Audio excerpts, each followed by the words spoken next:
Un athée est quelqu'un qui nous dit que Dieu n'existe pas, ou du moins que Dieu est une fiction.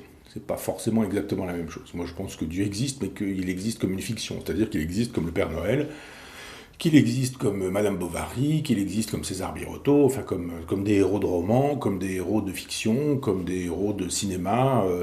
Il y a une existence à James Bond, même s'il n'y a pas de réalité autre que virtuelle à James Bond ou au Père Noël. Eh bien, il y a une réalité virtuelle à Dieu, et il faut expliquer ce qu'il est. On ne va pas rentrer dans le détail, mais Feuerbach avait très bien fait ça en 1844 avec un très beau livre qui s'appelle L'essence du christianisme, très gros livre, un peu emprunté de langage alourdi, même de langage hegelien, néo-hegelien, il était lui-même un hegelien de gauche, mais il a fait une analyse formidable de la généalogie de Dieu. Et d'ailleurs, c'est l'année où Nietzsche naît. Nietzsche lira un petit peu plus tard Feuerbach, mais ne le citera jamais, alors qu'il emprunte beaucoup à Feuerbach. Et Feuerbach nous dit nos impuissances génèrent nos puissances pourvu que nous les adorions. C'est-à-dire, je ne peux pas tout, Dieu peut tout. Je ne sais pas tout, Dieu sait tout. Je ne peux pas être partout, Dieu est partout. Je suis né, Dieu n'est pas né. Je vais mourir, Dieu ne va pas mourir. Je suis dans le temps, Dieu est en dehors du temps. Donc on voit bien que toutes nos impuissances, dans la mesure où on les transforme un peu comme un gant qu'on inverserait, ces impuissances, quand on les transforme en puissance et qu'on les adore, eh bien on a fabriqué Dieu.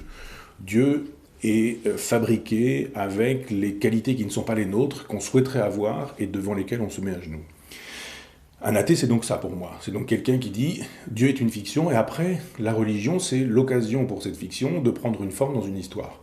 C'est-à-dire qu'il y a des individus, Jésus, Bouddha, Confucius, Mahomet, etc., qui arrivent dans un temps donné, dans une configuration particulière, arrivent ou n'arrivent pas, enfin, moi je pense que Jésus n'a pas existé historiquement, certains pensent que Mahomet n'a pas existé non plus historiquement. Il y a des existences historiques qui sont avérées, mais sur lesquelles la couche de fiction est considérable. Je songe à Bouddha, par exemple. Et on voit bien comment les religions se constituent nationalement ou à partir de zones qui donneront par la suite des civilisations. Mais en gros, les religions, quelles que soient les religions, nous disent toutes qu'il y a un arrière-monde et que la vérité de ce monde est dans l'arrière-monde et qu'il y a une vie après la mort et qu'une partie de nous est susceptible de survivre à la mort sous forme d'âme immatérielle, sous forme diverses et multiples, mais enfin de toute façon sur une forme immatérielle, et que nous pouvons gagner notre paradis si nous vivons correctement ici et maintenant. Donc si on est sage, religieux, bon, philosophe, vertueux, ici, eh bien, on aura la vie éternelle une fois que la mort nous aura récupérés. Donc la mort n'est pas la mort, c'est ce que disent les religions. La mort, c'est la suite de la vie sous une autre forme. Et puis les religions nous disent aussi toutes que ce monde-ci est une fiction et que le vrai monde, c'est un arrière-monde. Ça, c'est une religion. Donc on voit comment la fiction de Dieu génère une religion qui elle-même génère une civilisation et comment on est tous inscrits dans cette configuration-là, ou dans une configuration-là. Un agnostique, athée, hein, le préfixe est privatif, théos c'est Dieu, c'est celui qui ne croit pas en Dieu, agnostique, préfixe privatif, c'est exactement la même chose, mais la gnose c'est le savoir. Donc l'agnostique c'est celui qui dit qu'il ne peut pas savoir, c'est celui qui sait qu'il ne sait rien, pour utiliser la formule de Socrate. C'est celui qui dit aussi qu'il ne peut pas conclure, qu'il a de temps en temps des arguments en faveur de Dieu, puis de temps en temps des arguments en faveur de l'inexistence de Dieu, qu'un jour il y croit, le lendemain il n'y croit pas, et donc il est agnostique, c'est-à-dire qu'il n'est pas dans la gnose, il n'est pas dans le savoir, il est dans le doute, il est dans la suspension du jugement, il est dans la suspicion, et il ne peut pas conclure. Des dieux, je ne sais s'ils existent ou s'ils n'existent pas, disait Protagoras dans l'Antiquité, bien ça c'est la formule de l'agnosticisme. On ne sait pas si Dieu existe ou s'il n'existe pas. Donc je suis athée, mais je ne suis pas agnostique, parce que moi je sais que Dieu n'existe pas. Alors on me dira quels sont vos arguments. Alors il y en aurait de multiples. On pourrait prendre toutes les preuves de l'existence de Dieu et les démonter, les preuves ontologiques, les preuves, etc. Quand Descartes dit quand je vous dis Dieu, vous avez une représentation de Dieu, eh bien, ça veut bien dire que cette représentation, elle préexiste à ce que vous êtes, et elle ne peut y préexister, cette représentation, que parce que Dieu l'y aura mis. On voit bien que non, si on n'a jamais enseigné Dieu à un enfant, il ne lui vient pas l'idée de créer Dieu. Et donc, un enfant, il parle de Dieu parce qu'on lui a parlé de Dieu, et si on a une idée de Dieu, c'est parce qu'on nous l'aura mise dans la tête. Et pas parce qu'il y serait comme ça, de manière innée. Donc, après, les preuves ontologiques, les preuves du genre chaque chose suppose une cause qui elle-même est un effet, qui suppose une cause, qui suppose un effet, etc. Il y a un moment donné où il y a une cause qui est la cause d'elle-même, qui est une cause incausée. Ça c'est Dieu. Et d'autres nous disent tout est en mouvement, et pour mettre en mouvement il faut un moteur, et il y a un moment donné où il y a un premier moteur immobile, c'est-à-dire que le moteur n'est moteur que de lui-même, et il n'est pas mu par autre chose. Le premier moteur immobile, c'est Dieu, la cause incausée, c'est Dieu, etc. On pourrait démonter toutes les preuves de l'existence de Dieu pour expliquer que non, on peut toujours expliquer que il y a une infinité de causes probablement, et que poser qu'il faudrait finir les causes et qu'on les finirait en nommant ça Dieu, c'est tout aussi extravagant que de poser le contraire. Même chose avec Kant, qui nous fait une critique de la raison pure très épaisse, pour conclure qu'il a les moyens de tout faire exploser, de tout faire péter, la métaphysique occidentale complètement.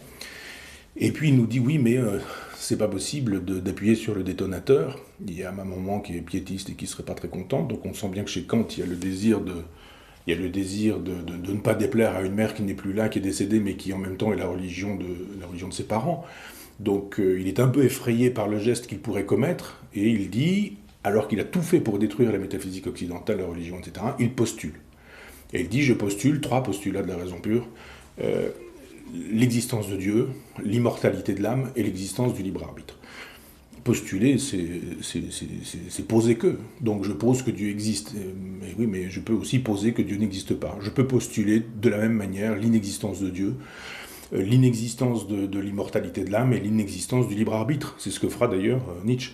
Et on voit bien que tout le démontage des preuves de l'existence de Dieu, preuve ou pas preuve, c'est assez facile à faire. Moi, quand j'ai eu mon premier cours de philosophie médiévale avec Lucien Jarfagnon, on a eu un cours sur les preuves de l'existence de Dieu. Ce cours nous a été, on avait la preuve de Saint Anselme, etc. Le cours nous a été annoncé. Il nous dit la semaine prochaine, cours sur les preuves de l'existence de Dieu. Je me souviens du petit frisson que j'ai eu en me disant, eh bien, si les preuves prouvent, eh bien, normalement, je croirais en Dieu. Et les preuves n'ont rien prouvé. On peut les démonter. Parce que je crois simplement que si on prend le vocabulaire de la religion, il y a la grâce. C'est-à-dire ceux qui ont la grâce parce que Dieu leur aura donné la grâce, mais pour ça il faut croire en Dieu.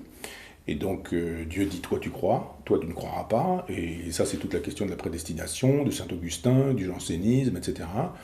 Alors moi qui ne crois pas en Dieu, je ne peux pas parler de la grâce, mais je peux éventuellement parler de la grâce à quelqu'un qui croit parce qu'il comprendra ce que je dis. Mais moi qui ne crois pas en Dieu, je ne parle pas de grâce, je dis simplement qu'il y a des tempéraments. Il y a des tempéraments, des caractères qui ont été fabriqués comme ça. Moi j'ai un tempérament plutôt matérialiste, plutôt immanent, c'est-à-dire je me contente du monde tel qu'il est.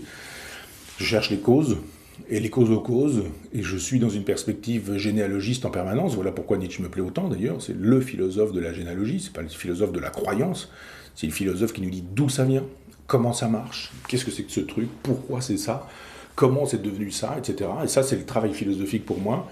Et je pars de cette sensibilité qui est la mienne, qui est une physiologie, donc ça suppose des expériences, un cerveau fabriqué, formaté, une présence dans la nature pendant mon enfance, des rencontres. J'étais enfant de cœur, je suis allé à la messe, j'ai servi la messe, j'ai bu du vin de messe, j'ai mangé des hosties en cachette, j'ai fait le catéchisme, j'ai fait tout ça, communion privée, solennelle, etc. Mais sans être concerné par Dieu, vraiment, j'y ai cru autant que croit un enfant en Dieu, c'est-à-dire quand on a 5-6 ans, on vous dit Dieu existe, le petit Jésus, Marie, Joseph, les rois mages, le Père Noël, on croit tout ça. Il y a un moment donné où j'ai cessé d'y croire, simplement, parce qu'il m'a semblé que tout ça c'était des histoires pour les enfants, et que je n'étais plus un enfant, et je n'ai jamais été retouché par cette grâce-là. Donc je n'ai jamais senti le besoin de Dieu, je n'ai jamais senti l'aile de Dieu, le regard de Dieu, je sais pas quoi, l'existence d'un quelque chose qui m'inquiéterait. Je suis d'une constitution matérialiste, radicale, et radicalement matérialiste. Et en ce sens, ça n'a jamais fait partie de mes soucis ou de mes préoccupations. J'ai voulu faire de la théologie à une époque, mais pour me donner de bonnes raisons de ne pas croire en Dieu, enfin pour l'expliquer, pour le justifier plus facilement. Puis j'ai vu que la théologie, elle était faite par des prêtres ou des gens qui voulaient devenir prêtres. Il fallait aller à la Catho d'Angers d'ailleurs à cette époque-là, et je me suis dit, je vais pas faire un truc avec les curés.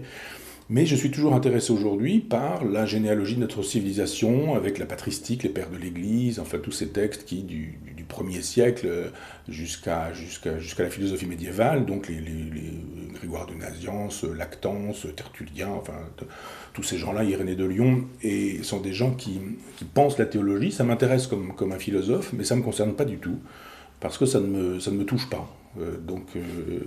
C'est une question de tempérament, de sensibilité, et je ne pense pas qu'on modifie les tempéraments. Alors parfois, il y a des gens qui croient, qui cessent de croire, ou des athées qui deviennent des croyants, mais il me semble que ça a à voir avec des blessures psychiques particulières. On perd un enfant, on ne comprend pas que Dieu laisse faire une chose pareille, et on perd la foi, ou éventuellement on ne trouve pas de sens à l'existence, et d'un seul coup, derrière le pilier d'une église comme Claudel, on a la révélation. Donc ça peut arriver parfois chez certains individus, et je n'exclus rien en ce qui me concerne, mais je ne suis pas, je ne me sens pas du tout concerné par ce genre de choses-là. Le tempérament qui est le mien est radicalement matérialiste.